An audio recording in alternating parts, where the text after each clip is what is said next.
Hello and welcome to our latest Watching Brief news update.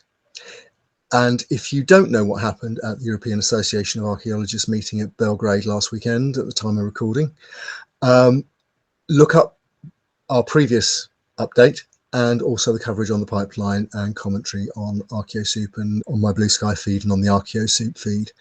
But basically, we are now trying to move the story on. The new information came in the form of a timeline from the EAA, which basically confirmed what we already knew about the order things happened, but gave a little bit of spin in terms of the EAA was trying to present itself somewhat as a wronged and pressured body that was being pressured from the outside to make political statements it didn't want to do. The atmosphere was something like one of an organisation that felt it was under siege. It suggested, for example, that there was going to be organised disruption at sessions and meetings, when in fact certainly everything that's been said in public was about keeping things respectful and not being aggressive.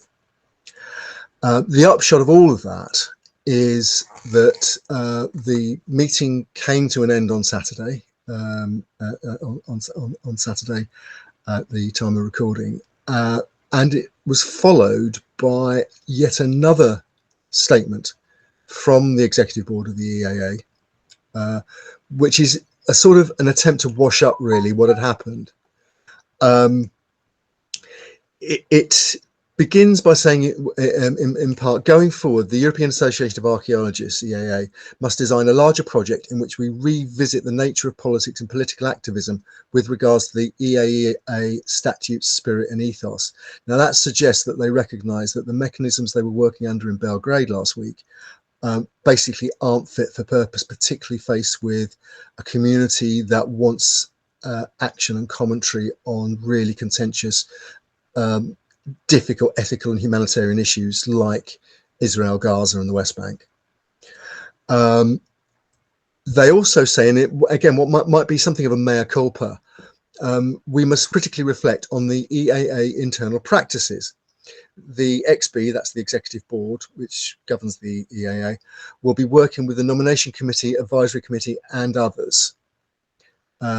That suggests that they're going to be having something of an inquest on what actually happened and how they managed to get themselves to a situation where members were withdrawing from sessions, when national bodies were making highly critical comments, and where their own organising committee was disowning some of the decision making that they were being asked to put into practice.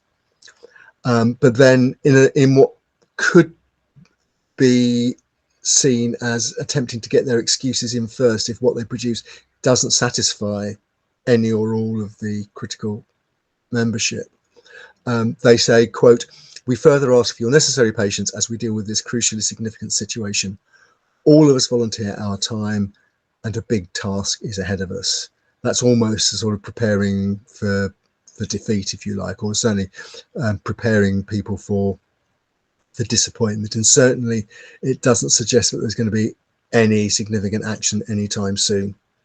Now, obviously, many things are, many questions are left hanging by what happened in Belgrade and by the response of the EAA and other people involved, like Archaeologists Against Apartheid. We are going to be covering that discussion in the next Watching Brief, which we're going to be recording at the end of this week. I'm recording this on the 9th of September. We really need your help. There are critical questions that we can't answer at the moment, such as what was the nature of the quote protest emails that the executive board of the EAA received after it made the decision to ask Israeli delegates to work under their own names and not under organisational affiliations.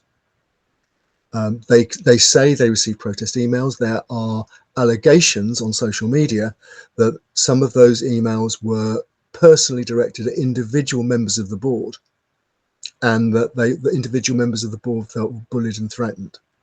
If that was being done by named individuals or named organisations, I think the archaeological community would argue that in the cause of transparency and natural justice, we should know about it. That's just one significant question. If you have information, look below the line. You've got contact details for the Pipeline News website, for ArchaeoSoup. You can contact me on the encrypted app Signal on andybrockman.25, and all sources are treated confidentially. We work to standard international journalistic practice in that respect. We don't use names unless people agree to their names being used. We want people to be safe. We want people to know stuff, but we want people to be safe when they're telling us stuff. We'll see you next time.